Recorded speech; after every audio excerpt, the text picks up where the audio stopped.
여러분 참 반갑습니다.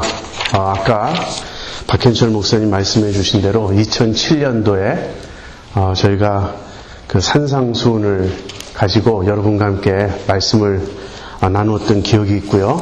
또 이 프리몬트 교회 멤버들은 작년에 수련회 때 욥기를 함께 나눈 기억이 있습니다. 여러분을 만나 뵙는 것이 저에게는 큰 기쁨이고 참 가슴 설레는 일이에요.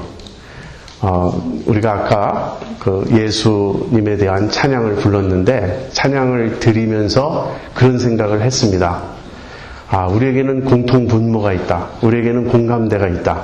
바로 예수님. 예수님 때문에 우리가 한 주님을 모시고 있기 때문에 언제 어디서 만나도 우리는 하나고 우리는 서로 통하고 우리는 한 가족이다. 이제 그런 생각을 합니다. 한 걸음 더 나아가 우리가 주님을 알 뿐 아니라 또 우리가 하나님의 말씀을 사모한다는 그 점에 있어서 참 같은 입장이라고 생각을 합니다. 그래서 여러분과 함께 주님을 사랑하는 여러분과 함께 하나님의 말씀을 나누는 일, 이 자체가 저에게는 큰 기쁨이에요. 저는 아까 목사님 말씀해 주신 것처럼 건강이 그렇게 썩 좋은 편은 아닙니다. 그런데 그래도 평소엔 괜찮은데 수련회를 인도하러 올 때 꼭 이 탈이 나요. 작년에도 수련회 오기 직전에 정말 너무너무 아팠어요. 아프고 굉장히 힘들었는데 그래도 막상 수련회에 왔을 때 하나님이 힘을 주셔서 말씀을 무사히 전할 수 있었습니다. 그런데 이번에도 수련회 오기 한 3주 전부터 계속 소화가 안 되고 몸이 안 좋은 거예요. 그래서 이번 주는 제가 기도원을 다녀왔는데 거의 먹을 수가 없었습니다. 소화가 안 돼서.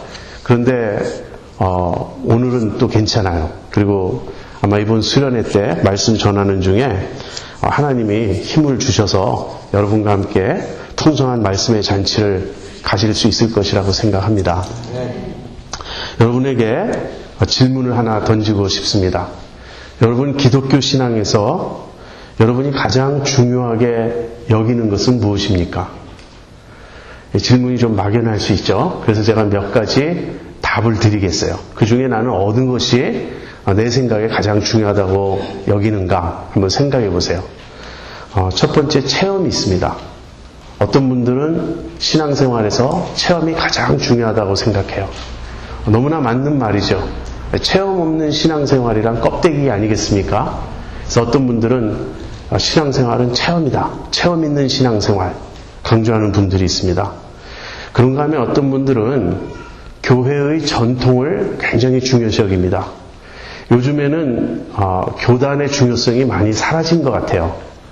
사람들이 교회를 선택할 때 교단 때문에 나는 어떤 교단의 교인이기 때문에 예를 들면 장로교인이라든지 침례교인이기 때문에 그런 교회를 찾아야 된다. 그러는 수가 점점 줄어들고 교단과 상관없이 각 개교회가 어떠냐에 따라 사람들이 이제 교회를 선택하기도 합니다. 그렇지만 여전히 어떤 사람들에게는 교회의 전통이 아주 중요합니다. 결국 신앙생활이란 나 혼자 하는 것이 아니다. 신앙생활은 공동체가 함께 오랜 기간 같이 경험을 쌓아가면서 그 안에서 신앙을 배우고 찾아가는 것이므로 교회의 울타리를 넘어설 수 없다. 다른 교회를 찾아야 한다. 그래서 교회가 신앙생활에서 가장 중요한 그런 사람들이 있습니다.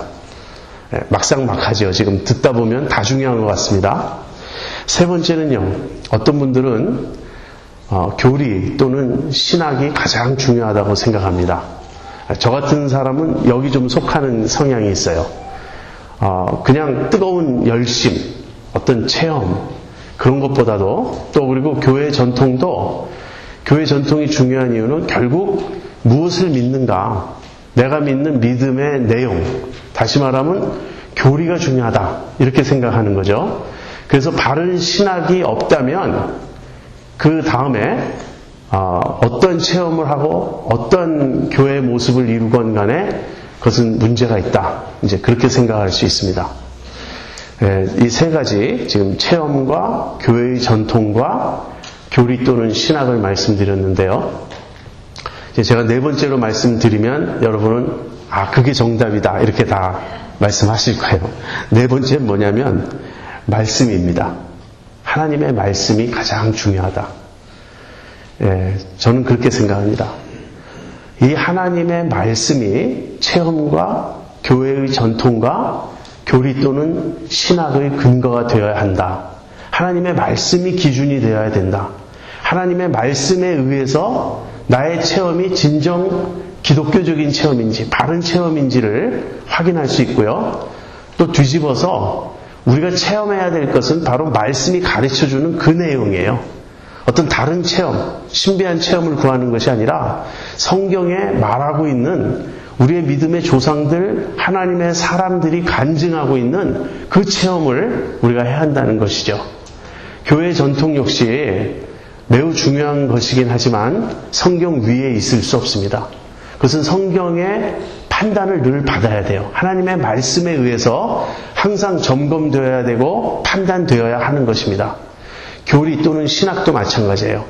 교리 또는 신학을 하나님의 말씀에서 멀어져 있는 상태에서 자꾸 인간의 이성과 어떤 인간의 상식과 어떤 세상적인 철학과 이런 걸 가지고 교리를 형성하게 되면 그것은 기독교 신앙의 올바른 표현이 아닐 것입니다.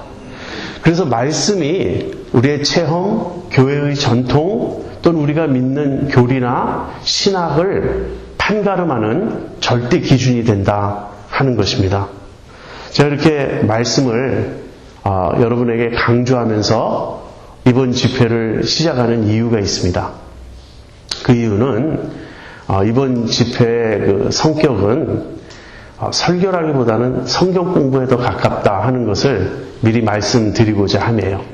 이번 집회에서 제가 목표로 하는 바는 로마서 5장부터 8장까지의 그 내용을 여러분이 잘 배우도록 돕는 것입니다.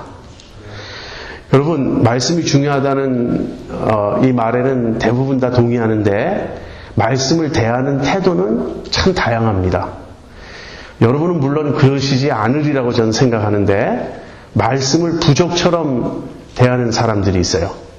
다시 말하면 성경을 예를 들어서 차 안에 꼭 성경 한 권을 둡니다. 그 이유는 성경이 차 안에 있으면 왠지 든든하니까.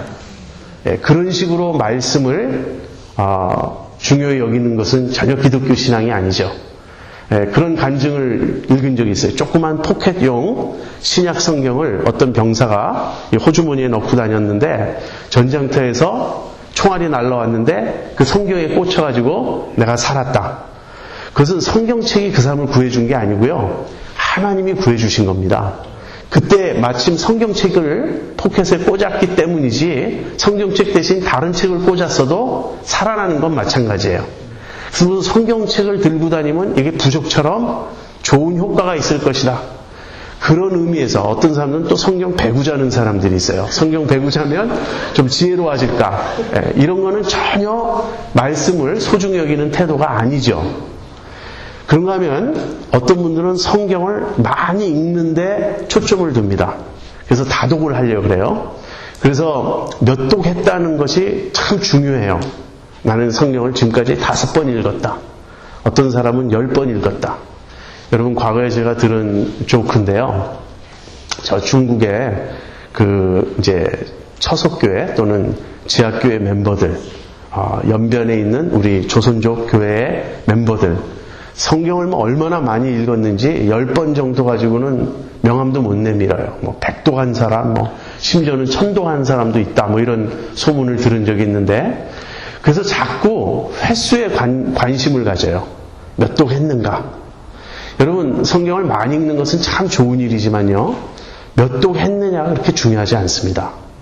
성경을 많이 읽는 것이 일종의 공로주의가 되어서 저 사람은 5번 읽었지 나는 10번 읽었으니까 하나님이 나를 2배로 사랑하실 거야. 이건 아주 잘못된 생각이에요. 공로주의적으로 뭔가 이렇게 내가 많이 읽었다는 기록을 남기기 위해서 10독 했다, 20독 했다. 이런 건 그렇게 중요한 것이 아닙니다. 또 어떤 분들은 성경을 쓰는 분들이 있어요. 아주 좋은 일입니다. 그런데 성경을 써서 쓰는데 들이는 어떤 정성, 그쪽에 초점을 맞춘다면 이것도 또 성경을 잘못 대하는 거예요. 제 말의 요점은 무엇이냐면 말씀이 제일 중요한데 말씀을 어떻게 대해야 되느냐 하면 제일 중요한 것은요, 이해하는 것입니다. 하나님의 말씀이 가르쳐주는 바를 깨닫는 것, 무슨 말을 하고 있는지 알아듣는 것. 성경을 읽고 나면 아, 성경은 이렇게 말하는구나. 우리는 이렇게 구원받을 수 있고 하나님은 이런 분이시고 그리스도인은 이렇게 살아야 하겠구나. 이렇게 깨닫고 이해하는 것이 가장 중요합니다. 아무리 성경을 많이 읽어도 깨닫지 못하고 읽는다면 무슨 유익이 있겠어요? 성경을 10독을 했는데 10번 읽으면 사실 굉장히 많이 읽은 겁니다. 우리가 성경 읽기 계획을 늘 세우지만 중간에 가서 항상 그만둘 때가 많죠. 그러다 보니까 창세기하고 마태복음만 많이 읽었어요. 그렇죠?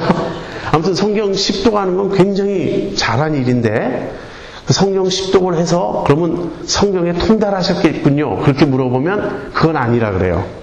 성경 뭐 10번 읽는다고 알 수 있습니까? 이렇게 갑자기 겸손해지세요. 아무튼 많이 읽는 건 좋지만 깨닫지 못하고 많이 읽는 건 소용이 없어요. 쓰는 것도 마찬가지입니다. 쓸 때 그 쓰는 정성을 하나님이 보시겠지. 이런 것은 다 바른 신앙적 태도가 아니에요. 그보다는 쓰면서 꼼꼼히 한 구절 한 구절을 내가 깨닫겠다. 배우겠다. 성경이 무슨 말을 하고 있는지를 내가 알겠다를 목표로 해야 되는 겁니다. 그래서 제가 말씀드리고자 하는 것은 여러분 하나님의 말씀을 잘 아셔야 한다 하는 것입니다. 여러분 우리가 기독교 신앙을 이렇게 가질 때 그 하나님의 말씀이 진리라고 믿기 때문에 우리가 이 신앙을 갖는 거예요. 그리고 이 하나님의 말씀이 진리라면 이 진리는 우리를 반드시 자유케 할 것입니다. 하나님의 말씀을 배우면요, 우리를 억압하고 우리를 속박하는 많은 것들로부터 우리는 자유로워질 수 있습니다. 하나님의 말씀은 또 능력이에요. 하나님의 말씀을 깨닫고 이 말씀이 가르쳐주는 바를 내 마음에 이렇게 받아들이게 되면 어떤 변화가 일어나요. 말씀은 살아있고 운동력이 있는 그런 하나님의 생명의 도구입니다. 그래서 제가 이 서론에서 여러분에게 강조하고 싶은 것은 앞으로는 말씀을 내가 이해하겠다. 말씀이 무엇을 가르치는지를 내가 정말 공부해서 깨닫고 배우겠다 하는 이런 자세를 가지시라는 것입니다. 그 중에서 특별히 이번에 로마서를 택한 이유는 로마서가 구원과 우리 신앙생활의 원리에 대해서 성경에서 아마 가장 체계적으로 자세히 가르쳐주는 책이 아닌가 싶어서입니다. 그 중에서 로마서 1장 4장은 구원의 시작을 다룹니다. 우리가 또 이 부분은 비교적 많이 알아요.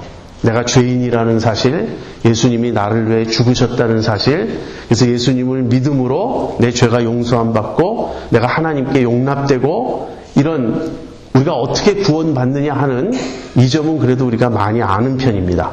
근데 그 뒤에 로마서 5장부터 8장까지는 실제 구원이 예수님을 믿고 난 이후에 우리 안에서 시작된 이 구원이 실제 어떻게 진행되며 이 구원이 어떻게 완성되는가 하는 이 부분이 저는 굉장히 중요하다고 생각해요. 그런데 이 부분에 있어서 우리들이 아는 듯 싶으면서 또 잘 모르는 것이 사실입니다. 그래서 이번 집회에 여러분과 제가 함께 로마서 5장부터 8장을 아주 자세히 공부하려고 그래요. 꼼꼼히 공부하려고 하고요. 그 결과 여러분이 이제 로마서 5장부터 8장은 이러이러한 내용을 가르치고 있다. 이것을 분명히 깨닫게 되시기를 제가 바라고, 그럼으로써 로마서가 가르쳐주는 그 복음의 진리가 우리들의 실제 생활에 아주 큰 도움이 될 수 있기를 바랍니다.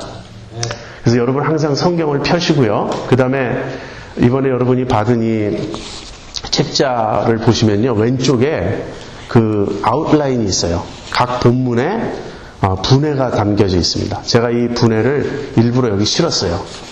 왜냐하면 성경을 공부하는 그러한 시간이기 때문에 제 말만 들어서는 여러분이 이 아웃라인을 따라오기가 힘들 것이라고 생각해서 아예 이 아웃라인을 여러분 책자에 넣었으니까 여러분이 성경을 펴시고 그 다음에 그 아웃라인을 보시면서 제 설교와 강의를 들어주시기 바랍니다. 이번에 원래 목사님이 저한테 5번 말씀을 전해줄 것을 부탁하셨는데요. 제가 준비하다 보니까 5번에 도저히 못하겠어요. 그래서 7번으로 늘렸습니다. 그래서 여러분에게 좀 죄송합니다.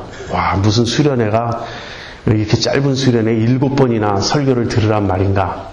근데 로마서 5장부터 8장을 정말 공부하겠는가. 이것이 이제 관건이죠. 이 목표를 우리가 도달하려면 7번 공부해야 될 것 같아요. 그래서 여러분 양해해 주시고요. 기왕 코를 꿰쓰니까 그래 이번에 공부하자. 내 로마서 5장부터 8장을 정말 배워보자 하는 그런 각오로 임해 주시기 바랍니다. 네, 여러분 로마서 5장 1절부터 11절을 보겠습니다.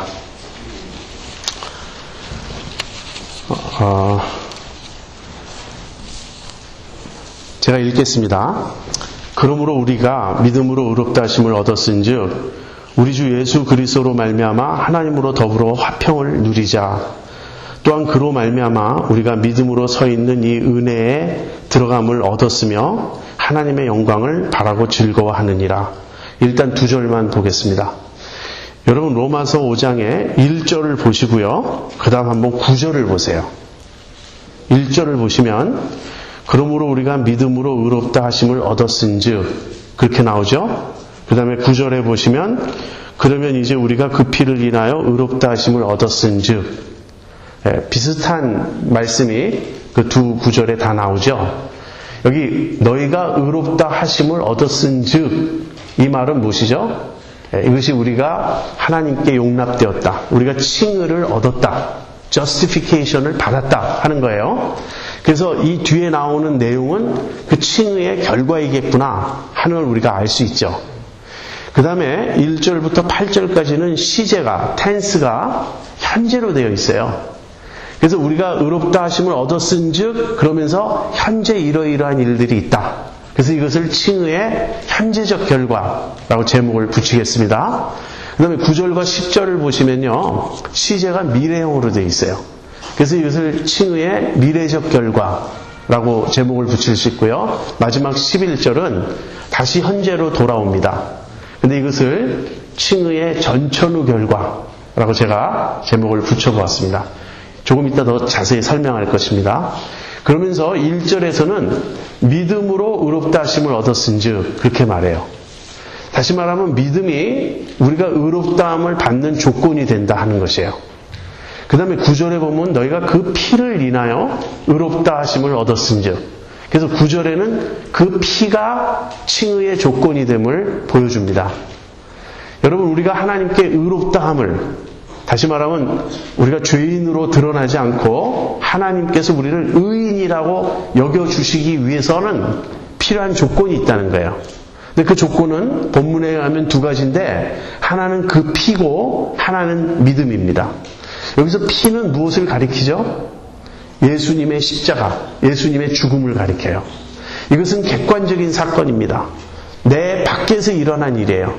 그래서 이것을 칭의의 객관적 조건이라고 제목을 붙이겠습니다. 그 다음에 믿음은 내가 반응하는 거죠. 아무리 예수님이 십자가를 지셔도 내가 믿지 않으면 그 십자가가 나에게 아무런 효력이 없어요. 그 피가 나에게 아무런 유익이 없어요. 그걸 내가 믿음으로 받아들여야 돼요. 이 내가 했다는 어떤 면에서 물론 하나님이 믿음을 주시는 거지만 어쨌든 이 일이 내 안에서 일어났다는 점에서 이것을 주관적 조건이라고 우리가 부를 수 있겠습니다. 자, 이 정도면 우리가 로마서 5장 1절부터 11절의 구조를 대강 파악했어요. 로마서 5장 1절부터 11절은 칭의의 결과에 대해서 말하는 본문입니다. 그러면서 1절에서는 칭의의 주관적 조건으로서의 믿음을 지적하고 9절에서는 객관적 조건으로서의 예수님의 피, 십자가의 죽음을 가리킵니다. 그리고 1절부터 8절에는 칭의의 현재적 결과를 말하고 9절, 10절은 미래적 결과를 말하고 마지막으로 11절은 칭의의 전천후 결과를 말한다. 이 정도로 우리가 구조를 생각하고요. 그러면 이제 본문으로 들어가겠습니다. 1, 2절을 우리가 읽었죠. 이 1, 2절에 칭의의 현재적 결과 세 가지가 나옵니다. 다시 말하면 우리가 예수님을 믿으면 믿음으로 의롭다함을 얻었으면 이 세 가지가 뒤따른다는 거예요. 세 가지는 첫 번째 하나님과의 평화고요. 두 번째는 우리가 믿음으로 그 안에 들어가서 서 있게 된 은혜예요. 그래서 첫 번째 평화, 두 번째 은혜, 그 다음에 세 번째는 하나님의 영광을 바라고 즐거워한다 그랬는데 바라고라는 말이 소망이에요. 그래서 하나님의 영광의 소망 안에서 즐거워한다. 그래서 세 번째는 소망입니다. 칭의의 현재적 결과 세 가지는 무엇인가? 그것은 평화와 은혜와 소망이다 하는 것입니다. 여러분, 믿지 않는 사람들이 우리를 보면 좀 이해가 안 됩니다. 아니, 몸이 피곤한데 집에서 좀 쉬지 무슨 또 기도회가 있다고 밖에 나가느냐. 이렇게 날씨 좋은 날 이런 일요일에 좀 야외 나가서 좀 피크닉도 가고 그러지 이런 날도 꼭 교회를 가야 되느냐. 옆에서 보면요, 우리가 1년 내내 썬데이에는 교회 가고 주중에도 무슨 이런 모임 저런 모임 때문에 교회 가고 피곤해도 교회 가고 또 그렇게 힘들게 돈 벌어가지고 또 교회에다 헌금하고 아무튼 봉사하고. 왜 우리가 그러는지 믿지 않는 사람들은 참 이해하기 어렵습니다. 그럼 우리는 이해하나요? 우리가 왜 그렇게 하는지 알고 있나요? 그냥 억지로 합니까? 가끔은 억지로 하죠. 가끔은 힘든데도 억지로 갑니다. 그러나 전체적으로 보면 우리는 억지로 하는 게 아니에요. 우리는 기뻐서 하고 즐거워서 합니다. 다시 말하면 왜 예수 믿느냐? 누가 이렇게 질문해 보면요, 우리에게 뭔가 즐거움이 있고 기쁨이 있고 예수 믿는 게 좋아서 그렇다는 거예요. 여러분, 예수 믿는 게 좋습니까? 네, 좋으니까 예수 믿죠. 막 안 좋은데 억지로 믿습니까? 네, 그런 사람들은 사실 회의해요. 내가 믿어야 될까 말아야 될까 그러다가 마침내 결론을 내립니다. 나 안 믿기로. 네. 예수 믿는 게 좋아야 돼요. 예수 믿는 게 좋은데 그 좋은 것은 예수님을 믿지 않는 사람들의 눈에는 좋아 보이지 않아요. 이건 우리만 아는 비밀이에요. 제가 자주 인용하는데 찬송가 499장에 저 장미꽃 위에 있을 그 찬송 여러분 아시죠? 맨 마지막 후렴의 마지막 구절이 뭐죠? 우리 서로 받은 그 기쁨은 알 사람이 없도다. 저는 이게 너무나 제 마음에 와닿아요. 이건 정말 비밀이다. 왜 우리가 이렇게 예수님을 믿는지 우리가 그 받은 그 기쁨이 있어서. 근데 이건 비밀이에요. 이 비밀이기 때문에 사람들은 몰라요. 근데 이 비밀이 무엇이냐, 이걸 펼쳐 보인 내용이 여기 세 가지라는 거예요. 예수 믿은 우리가 누리는 것, 예수 믿는 우리에게 주어진 그 기쁨과 그 유익과 그 복이 무엇이냐? 하나님과의 평화, 그 다음 우리가 그 안에 들어가서 서 있게 된 은혜, 그 다음에 하나님의 영광의 소망. 이 세 가지예요. 이것 때문에 우리는 즐거워하고 기뻐하고 겉으로는 힘들어 보일지 몰라도 열심히 예수 믿는 그런 생활을 하는 것입니다. 한 가지씩 생각해 보죠.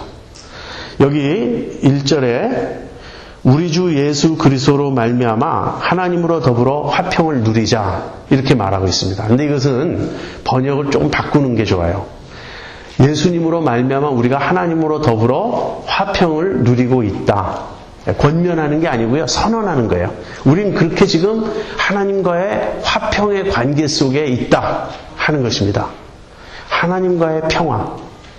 여러분, 예수 믿고 나서 믿음의 결과 여러분이 하나님과 지금 평화하다는 이 사실을 여러분 알고 있습니까? 이 평화를 누리고 있습니까? 이게 무슨 평화죠? 이것은 조건적인 상황적 평화가 아니에요. 내가 사둔 주식값도 계속 올라가고, 내 건강 체크업 했는데 나는 뭐 너무나 건강도 다 좋다 그러고 우리 아이들은 말썽 부리지 않고 모범생으로 학교 생활 잘하고 있고 남편과 또는 아내와 그 배우자와 의도 좋고 모든 것이 다 좋아서 누리는 그런 평화. 이거 아닙니다.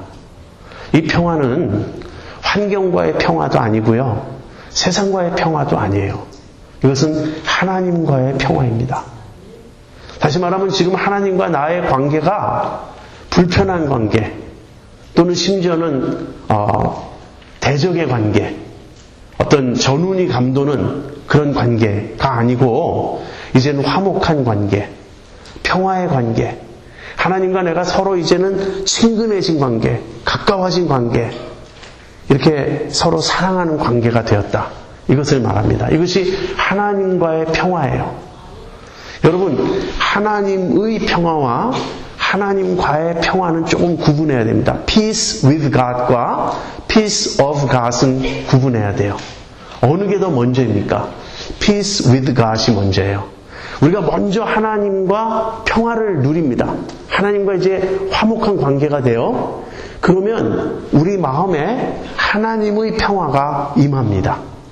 그래서 객관적으로 하나님과 평화를 누려야 돼요. 이것은 내 외적인 환경이 어떻든 지금 내가 건강이 좋든 나쁘든 사업이 잘 되든 안 되든 이 사회가 불안하든 그렇지 않든 심지어는 내일 세계의 종말이 온다 할지라도 흔들릴 수 없고 변할 수 없는 하나님과 나와의 기본적 관계예요.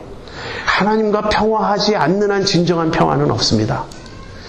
우리들 존재의 가장 깊은 심연에 우리는 불안해하고 있어요. 좀 어려운 얘기 같지만 이것이 20세기 전반부를 휩쓸었던 실존주의 철학의 핵심 내용이에요. 인간은 불안하다는 거예요. 인간의 실존은 불안하다. 그러나 하나님과 화평한 사람들은 더 이상 불안하지 않습니다. 더 이상 두렵지 않습니다. 더 이상 염려가 없습니다. 하나님이 나를 받아주셨다는 그 확신처럼 나의 존재의 가장 깊은 밑바닥에서부터 긴장이 풀리고 정말 쉴 수 있고 정말 안심할 수 있고 내가 정말 기쁘고 즐거울 수 있는 근거가 되는 거예요. 이것이 하나님과의 평화입니다. 제일 중요한 거예요. 하나님과의 평화. 그럼 두 번째는요. 은혜예요. 근데 여기 이렇게 표현하고 있어요. 우리가 믿음으로 그 안에 들어가서 서 있게 된 은혜. 무슨 말이냐면 은혜가 하나의 영역이에요. 하나의 스피어예요. 이렇게 은혜가 하나의 세계입니다. 그런데 은혜라고 하는 이 영역에, 이 스피어에 우리가 들어갔어요. 어떻게 들어가죠? 믿음으로 들어갔어요. 그리고 이제는 그 안에 서 있어요. 다시 말하면 예수 믿고 난 우리는 이제 우리가 살아가는 삶의 기본 영역이 하나님의 은혜 안에 있다 하는 것입니다. 내가 하나님의 은혜 안에 있다라는 말은 무슨 말일까요? 두 가지로 생각해 볼 수 있습니다. 내가 하나님의 은혜 안에 있다. 이 말은요. 첫 번째는 하나님이 나를 대하실 때 이제는 은혜로 대하신다는 거예요. 여러분, 은혜로 하나님이 나를 대하실 수도 있고 하나님이 나를 또 다른 방법으로 대할 수 있는데 그 또 다른 방법은 무엇이냐면 율법이에요. 하나님이 나를 율법으로 대하실 수도 있고 은혜로 대하실 수도 있습니다. 하나님이 나를 율법으로 대하신다는 말은 무슨 말이죠? 내가 잘하면 상 주시고 내가 잘못하면 벌 주신다는 말이에요. 그게 율법이에요. 그런데 그 길을 택하면 그건 데드 엔드입니다. 절망입니다. 우린 율법을 지키지 못해요. 그런데 하나님이 나를 대하시는 태도가 이제는 은혜예요. 이걸 쉽게 이해할 수 있는 길은 이것입니다. 율법은 하나님과 종의 관계에 있는 거예요. 그러나 은혜는 하나님과 자녀 관계에 있는 거예요. 하나님이 나를 자녀 삼아 주셔서 이제는 내가 잘하면 상 주고 못하면 벌 주는 그런 율법의 관계가 아니라 하나님 그분의 무한한 사랑을 거저 쏟아 부어주시는 그런 은혜의 관계가 되었다. 그래서 은혜는 첫 번째 의미는 하나님이 나를 대하시는 태도이고요. 두 번째는 그 태도의 결과 실제 매일매일 우리에게 공급되어지는 하나님의 힘입니다. 예수 믿는 우리는 이제 은혜 안에서 살아가는데 매일매일 하나님이 공급해 주시는 은혜가 있다. 힘이 있다. 그걸 우리가 먹고 사는 겁니다. 그렇죠? 이 은혜를 여러분 아십니까? 지금 하는 이 이야기가 그런 게 있었나? 이렇게 여러분 반응하시면 참 곤란해요. 맞다. 그거였어. 내가 신앙생활하면서 느꼈던 게 지금 그 은혜였구나. 하나님이 나를 은혜로 받아주시고 매일 매순간 필요한 그 힘과 능력과 여러 가지 필요한 것들을 나에게 공급해 주셨구나. 이게 은혜 안에 살아가는 우리의 모습입니다. 이제 세 번째는 하나님의 영광의 소망 안에서 즐거워한다. 하나님의 영광 자체는요, 미래에 있을 일이에요. 미래에 무엇이 우리를 기다리고 있습니다. 근데 그 미래에 있을 무엇이 무엇이냐면 영광이라고 부르는 거예요. 영광. 이 영광이 무엇인가? 이것은 굉장히 엄청난 주제입니다. 여러분, 이건 제가 이번 로마서 공부하는 중에 또 나올 겁니다. 나중에 더 자세히 말씀드리겠는데요. 아무튼 영광은 무지하게 좋은 것이죠. 그렇게만 생각해 보시면 됩니다. 앞으로 나를 위해서 영광이 준비되어 있다. 영광이 나를 기다리고 있다. 그래서 그 영광을 내가 지금 바라고 있는 거예요. 소망하고 있는 거예요. 그 영광의 소망을 가지고 있으면 어떻습니까? 기쁘죠. 즐겁죠. 막 견딜 수가 없죠. 그 영광을 생각해 보면. 여러분, 그 공상과학 영화들을 여러분 가끔 보시죠. 주로 이제 인류의 미래를 다루는 영화들이 많습니다. 스타워즈도 그렇고, 스타트rek도 그렇고, 뭐 최근에 나온 그 아바타라는 영화도 그렇고요. 아무튼 여러분이 생각을 해보세요. 미래에 대한 영화들. 그리고 그 미래에 대한 그 수많은 영화들 중에 평화로운 영화가 있습니까? 여러분이 기억하시는? 제가 한번 생각을 해봤어요. 미래에 대한 영화가 참 많은데 그 많은 무비들 중에 미래를 아름답게, 인류의 미래가 정말 낙관적이고 평화스럽고 행복할 것이라고 묘사하는 영화가 몇 개가 있나? 저는 거의 생각이 나질 않았어요. 인류의 미래는 더 엄청나게 무서운 무기들, 가공할 만한 그런 무기들을 가지고 여전히 싸우고 있고, 인류는 끊임없이 멸절할 수 있는 그런 위기에 접하고 있고, 아무튼 암울하기 그지없어요. 인류의 미래를 다루는 영화들을 보면요, 우리 인간의 집단 무의식이 거기서 드러나고 있어요. 사실 우리 인간들은 미래에 대해서 낙관적이지 않다고요. 미래를 생각할 때 우리도 알고 있는 거예요. 뭔가 끔찍한 일이 일어날 것 같다. 우리가 그동안 발전시켜온 과학과 기술의 문명이라고 하는 것이 얼마나 자기 파괴적인 힘을 가지고 있습니까? 이 핵무기라든지 이런 모든 것이, 그리고 자원의 고갈, 이런 환경의 오염 이런 것들을 놓고 인류 스스로 알고 있어요. 우리가 지금 탐욕스럽게 쾌락을 추구하며 부를 추구하며 이 모든 것을 누리고 있지만 이대로 가다간 큰일 난다. 사실 인류는 소망 속에 있지 않습니다. 그러나 우리 그리스도인들은 미래를 생각할 때 다르게 생각해요. 여러분, 미래를 생각할 때 어떤 인상을 받습니까? 미래를 생각하면 거기 영광이 기다리고 있다는 이런 이미지가 여러분 마음속에 있습니까? 뭔가 본향에 간다는 그런 느낌이 있습니까? 뭔가 주님이 나를 기다리고 계시다는 그러한 느낌이 있습니까? 그래서 우리 그리스도인은요, 죽음을 두려워해서는 안 돼요. 우리 그리스도인은 죽음을 싫어하는 어떤 것으로 생각해서는 안 됩니다. 죽음이란 아버지께로 돌아가는 길이에요. 죽음이란 쉬는 것이고 안식하는 것이에요. 죽음은 어떤 의미에서 진정한 삶의 출발이 되는 것입니다. 그래서 우리는 미래를 바라볼 때 우리는 절망적이지 않습니다. 우리는 소망을 가지고 있습니다. 그리고 그 소망의 내용이 무엇이냐 이렇게 물으면 우리가 아주 쉽게 설명할 수는 없지만 그래도 대표적으로 대답할 수 있는 말은 영광입니다. 영광이 우리를 기다리고 있다. 그 장차올 영광은 지금 우리가 받는 이 고난과 비교할 수 없도다. 바울이 그렇게 말하고 있어요. 자, 이 세 가지입니다. 평화, 하나님과의 평화, 그 다음에 우리가 그 안에 들어가서 서 있게 된 은혜, 그 다음에 하나님의 영광의 소망. 그래서 이 세 가지, 특별히 맨 마지막에 이 영광의 소망을 갖고 있는 우리는 그렇다면 어떻습니까?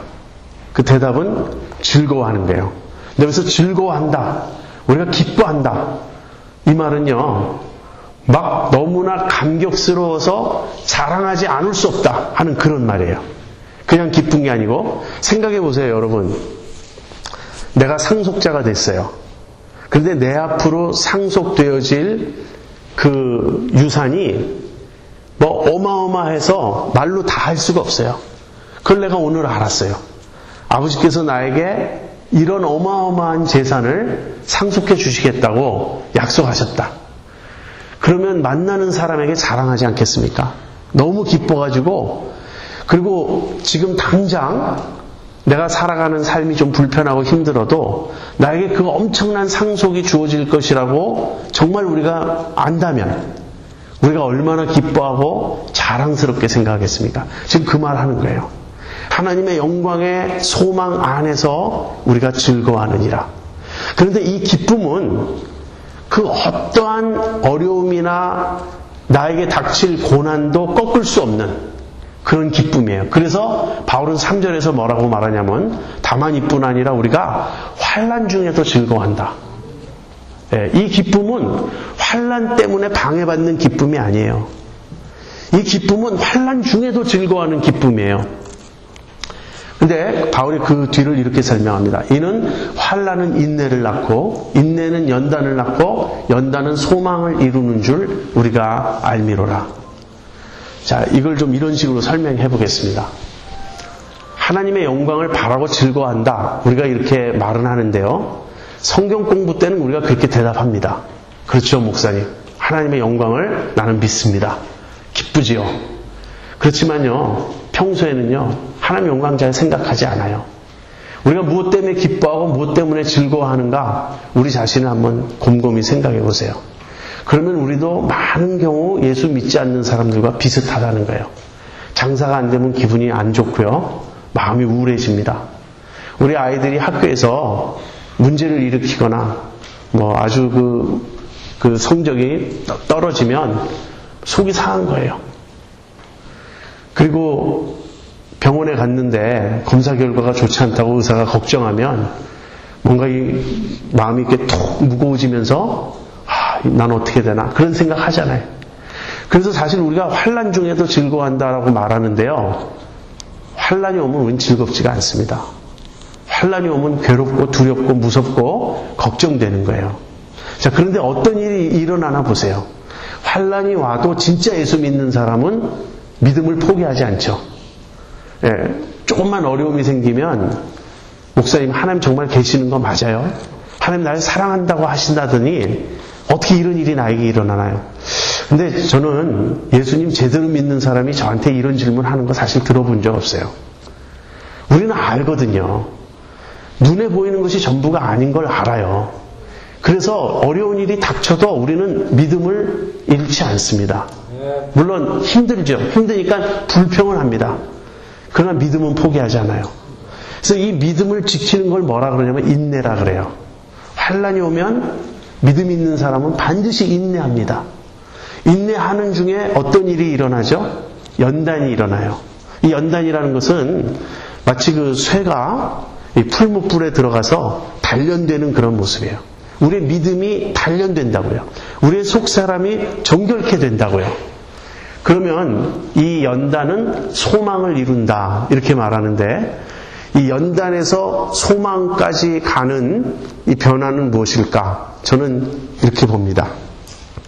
드디어 비로소 우리가 세상에 대한 소망을 버리고 진짜 하나님의 영광을 바라보게 된다는 거예요. 입으로는 하나님의 영광을 바란다, 하나님의 영광을 소망한다고 우리가 간증하지만 실제로는 우리도 예수 믿지 않는 사람들과 별반 다를 바 없이 이 세상 것에 집착하고 있어요. 그런데 환난이 닥치면 이 세상 것에 대한 욕심과 미련과 집착 이런 것에서 점점 우리가 정결케 되고요. 그런 것으로부터 구별되고 그 믿음의 연단을 거치면서 이젠 정말 주님만 사랑하게 되고 하나님의 영광만 소망하게 된다는 거예요. 여러분 주변에 환난을 많이 겪은 분들, 환난을 겪되 믿음으로 인내한 분들을 보셨습니까? 그런 분들의 특징이 뭐죠? 그런 분들을 만나면 왠지 세상 것에 초연한 듯한 그런 모습이 있어요. 그렇게 쉽게 무슨 일이 잘 된다고 막 즐거워하지도 않고 무슨 좀 어려운 일이 닥친다고 낙심하지도 않아요. 뭔가 다른 기준을 가지고 살아가는 듯한 뭔가 다른 세상을 바라보는 듯한 그런 자세가 있다고요. 그게 하나님의 영광을 바라보는 사람들의 특징이에요. 진정한 소망을 품게 된다고요. 그래서 우리가 환난 중에도 즐거워하는 겁니다. 환난은 결국 다시금 우리에게 소망으로 가게 해요. 소망을 부릴 듯 일어나게 해요.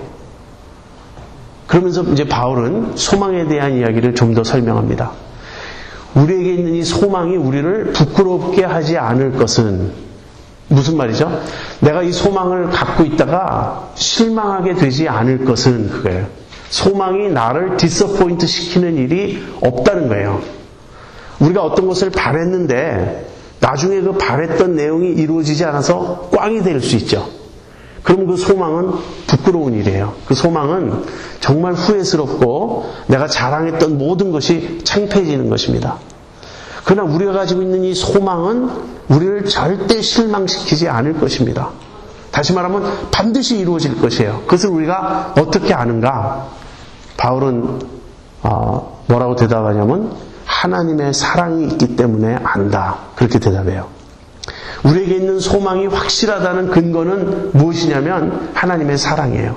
근데 하나님의 사랑을 우리가 어떻게 아는가? 바울은 두 가지로 말합니다. 첫 번째는요, 하나님의 성령으로 말미암아 하나님의 사랑이 우리 마음에 부음받았다.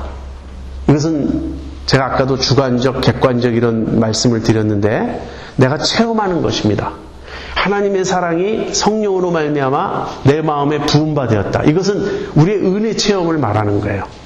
우리가 예수 믿으면서 하나님의 그 강한 임재, 하나님의 강한 사랑을 성령의 역사로 우리가 느꼈기 때문에, 우리가 그 사랑을 알기 때문에 이 소망이 확실하다는 것을 우리는 압니다. 여러분, 이런 은혜 체험이 있습니까? 이런 하나님의 사랑이 내 마음에 부어진 이 일이 있습니까? 우리가 예수님을 믿게 되는 것은 하나님의 사랑을 깨달았기 때문에 믿는 거예요. 하나님이 나를 정말 사랑하시는구나. 이 사실을 우리가 알기 때문에 예수님을 믿는 거예요. 그것은 성령께서 가르쳐 주신 것입니다. 이 일은 예수 믿는 우리 모두에게 일어난 일이지만 이것이 항상 생생한 감격으로 남아있는 것은 물론 아닙니다. 우리에게 끊임없는 성령의 충만이 요구되는 이유는 바로 이 하나님의 사랑에 내가 계속해서 젖어 있기 위함입니다. 그러나 우리가 평소에 젖어 있지 못하다 할지라도 우리는 그 사랑의 리얼리티를 알고 있어요. 성령이 우리에게 깨닫게 해주셨기 때문에 나는 내가 하나님의 사랑받는 자녀다라는 확신을 우리는 가지고 있습니다. 이것이 하나님의 사랑에 대한 주관적인 증거예요. 우리가 믿음으로 안다고요, 그것을. 근데 이것이 전부가 아니고요. 하나님의 사랑이 객관적으로 드러난 사실이 있어요. 그게 뭐죠? 그 십자가예요. 8절 한번 보세요. 로마서 5장 8절. 우리가 아직 죄인 되었을 때 그리스도께서 우리를 위하여 죽으심으로 하나님께서 우리에게 대한 자기의 사랑을 확증하셨느니라. 하나님이 우리를 사랑하시는 그 사랑을 데몬스트레이트 하셨어요.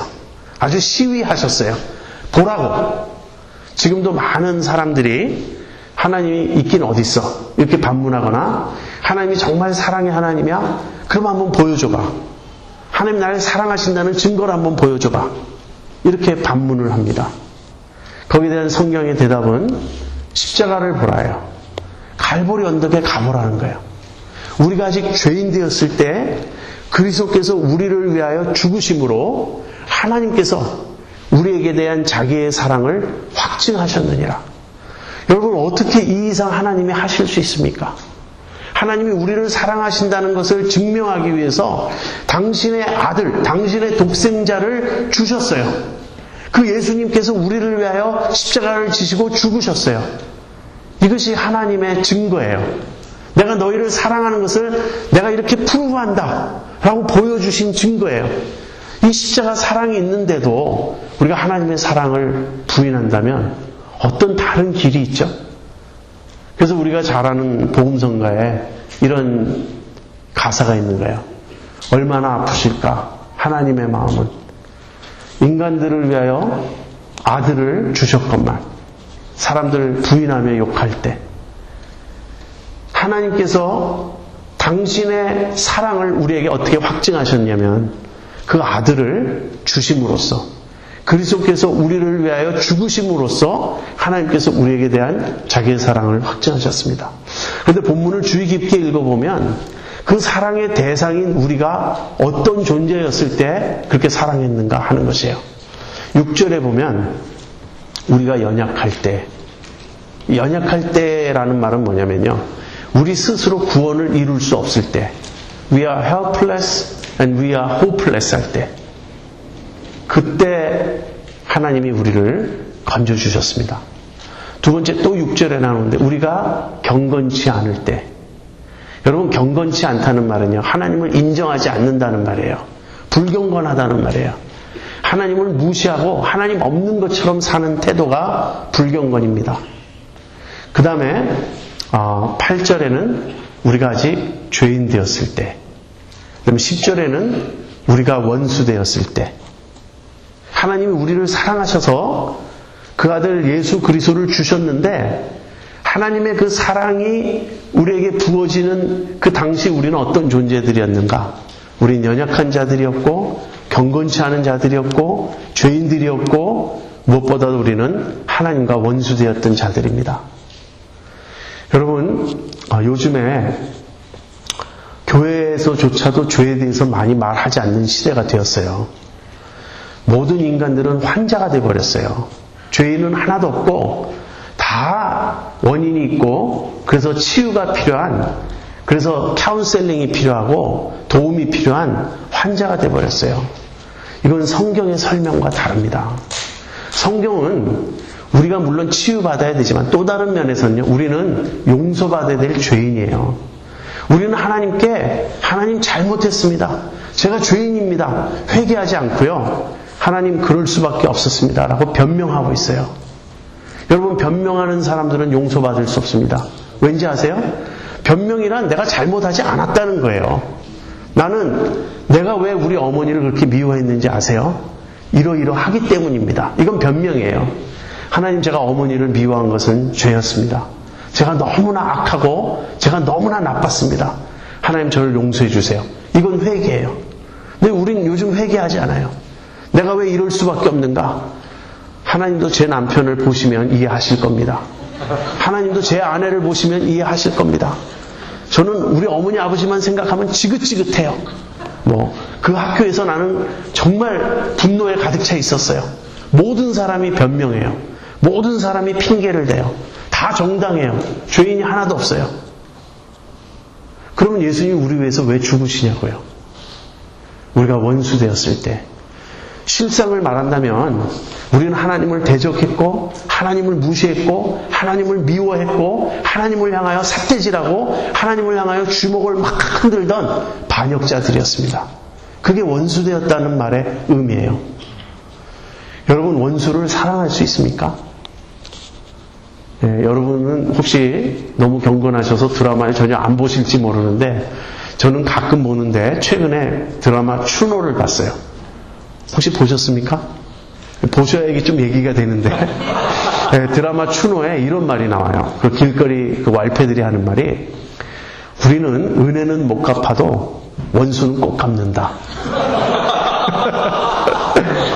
네, 우리 기독교인들은 꼭 반대로 생각하면 됩니다. 우리는 원수는 갚지 말고 은혜는 꼭 갚는다 그래야 되는데 그 사람들은 거꾸로예요. 우리는 은혜는 못 갚아도 원수는 꼭 갚는다.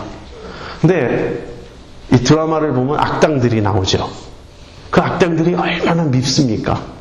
그래서 우리가 이 만든 극인데도, 픽션인데도 우리 마음속에 막 복수심이 불타요. 원수를 갚아야 돼. 제가 드라마를 끝까지 보는 이유는 그 악당들 망하는 모습 보기 위해서요.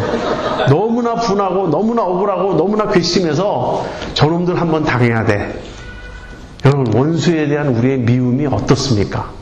우리가 얼마나 원수를, 사실 정확히 얘기해보면 그렇게 원수도 아니에요. 나도 많이 잘못했는데 내 자존심을 상했다고, 나에게 상처를 줬다고, 나에게 좀 피해를 입혔다고 원수시하면서 우리가 얼마나 일을 팍팍 갑니까?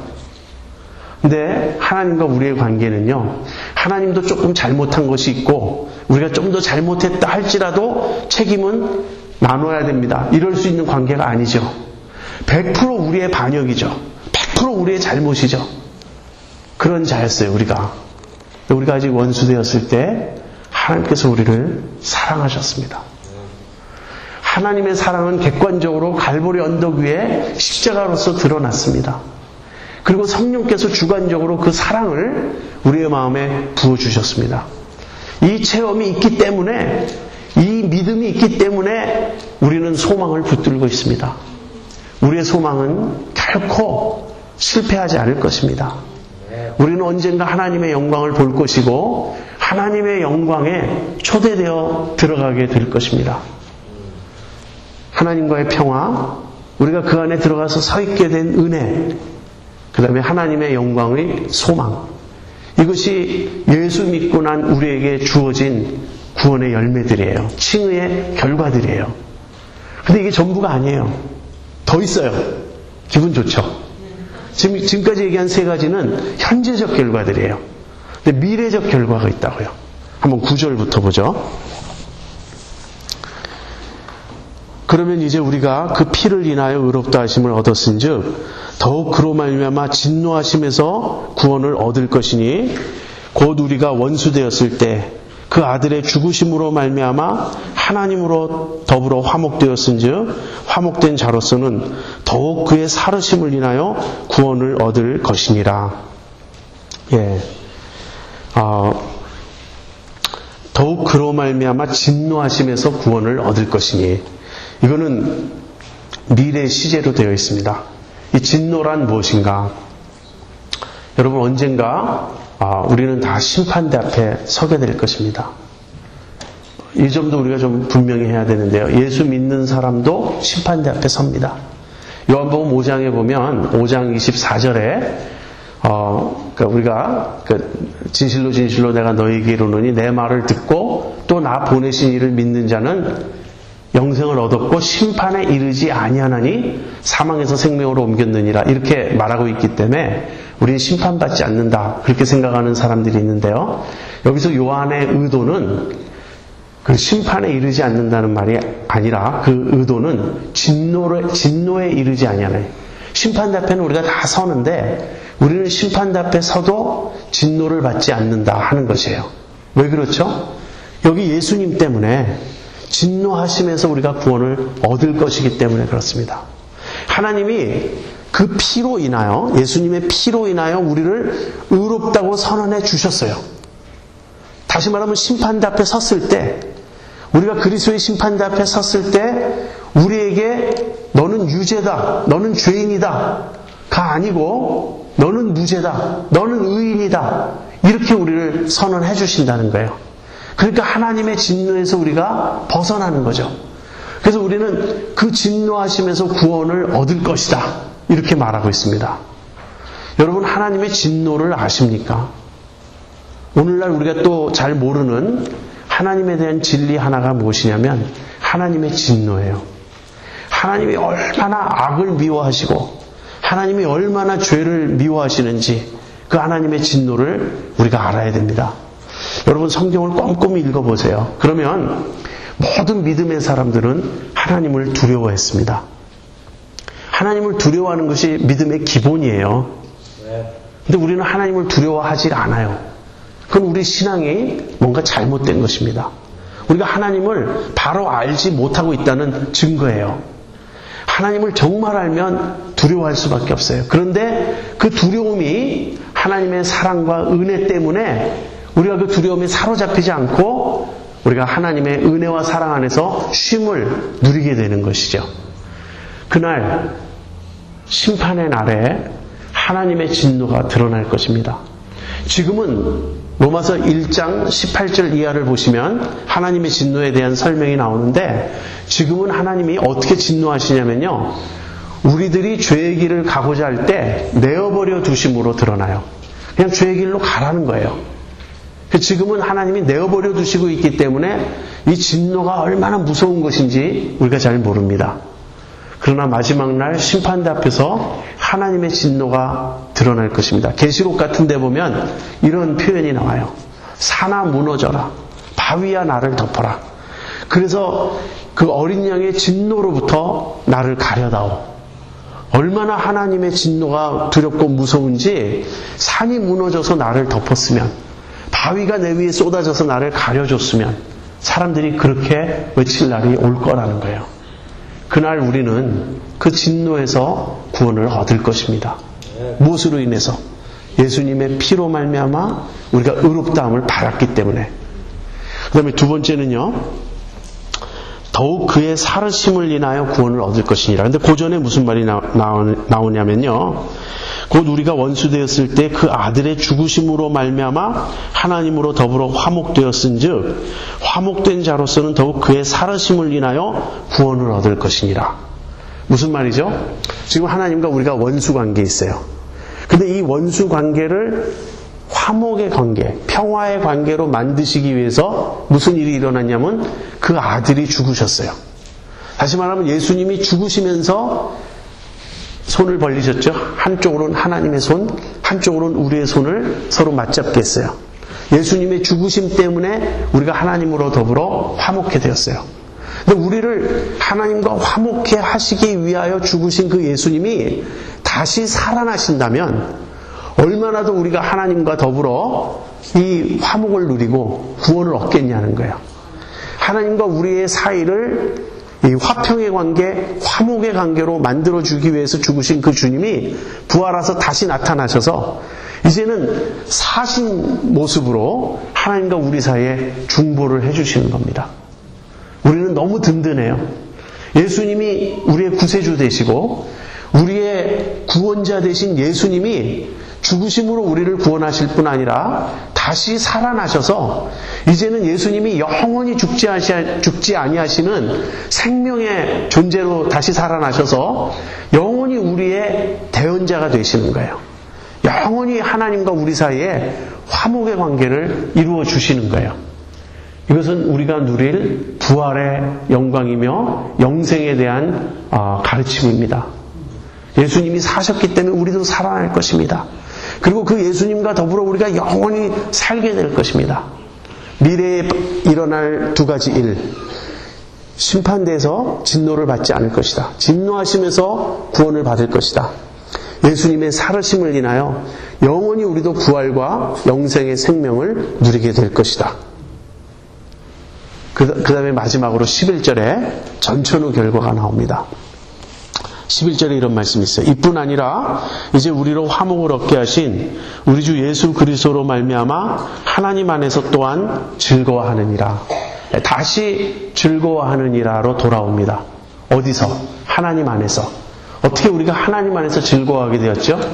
화목해 되었기 때문에. 예수님으로 말미암아 화목해 되었기 때문에 이제 우리가 하나님 안에 있게 되었고 그 안에서 즐거워하게 되었습니다. 이 즐거워한다는 말이 본문에 3번 나와요. 2절에 하나님의 영광을 바라고, 즉 하나님의 영광의 소망 안에서 즐거워하느니라. 3절에 환난 중에도 즐거워하느니, 그 다음에는 하나님 안에서 즐거워하느니라. 무슨 말입니까? 구원받은 우리는 칭의의 결과 늘 기뻐하게 되었다. 늘 즐거워하게 되었다. 이 즐거워함이야말로 우리의 전천후 모습입니다. 여러분, 많은 사람이 구원의 확신을 말합니다. 성경 공부를 해서 구원은 이렇게 받는 것이구나. 그러니 나는 구원 받은 것이야. 이렇게 구원을 확신합니다. 여러분, 구원의 확신을 가진 사람은 많이 만나죠. 그런데 구원의 감격을 가진 사람을 만난 적이 있습니까? 물론 있지만 많지가 않아요. 이상하게 교회 다니는 사람들도 구원의 감격 속에 살아가는 사람이 많지가 않아요. 아까 제가 예수 왜 믿습니까? 이랬을 때 우리는 기쁘기 때문에 믿는 거예요. 그건 기본적으로 우리가 이 안에 깔려 있어요. 그렇지만 평소에 우리의 모습은 구원의 감격 속에서, 기쁨 속에서 우리가 누리게 될 이 모든 구원의 복으로 인하여 정말 즐거워하면서 예수 믿는 게 아니라 상당히 많은 순간 의무적으로, 습관적으로 우리가 그렇게 신앙생활 합니다. 왜 그렇게 되었을까요? 역시 우리가 복음에서 우리에게 가르쳐 주시는 이 놀라운 구원의 복들, 칭의의 결과들을 자꾸 잊어먹기 때문이에요. 그래서 우리가 되새겨야 합니다. 다시금 되돌아와가지고 우리를 위하여 일어난 일들이 이런 것이구나. 이걸 우리가 보아야 됩니다. 여러분, 정말 중요한 것은 하나예요. 내가 의롭다함을 얻었느냐 하는 것입니다. 예수님의 피로 인해서, 그 피를 믿음으로 인해서 내가 의롭다함을 얻었느냐. 그렇다면 나에게는 하나님과의 화평이 주어져 있어요. 이제 하나님은 나를 은혜로 대하세요. 그리고 장차 하나님의 영광을 우리가 보게 될 것입니다. 우리는 심판에서, 진노하심에서 벗어날 것이며 예수님과 더불어 영원히 살게 될 것입니다. 이 모든 일이 우리에게 주어져 있기 때문에 우리는 기뻐하지 않을 수 없습니다. 그래서 우리의 고백은 항상 기쁘고 즐거워하는 그것이어야 하겠습니다. 우리 기도하겠습니다. 하나님 아버지, 오늘 가족 수련의 첫 시간입니다. 오늘 저희가 칭의의 결과들에 대해서 주님의 가르쳐 주신 그런 말씀을 살펴보았습니다. 하나님, 우리의 마음의 눈을 열어주셔서 이 진리를 우리가 밝히 보게 하여 주시고 정말 하나님께서 우리를 위하여 무슨 일을 행하셨으며 어떤 것을 예비하셨는지 우리가 잘 알게 하여 주시옵소서. 그래야 항상 기뻐하며 감사하며 승리하며 사는 저희들 되게 하여 주시옵소서. 예수님의 이름으로 기도합니다. 아멘.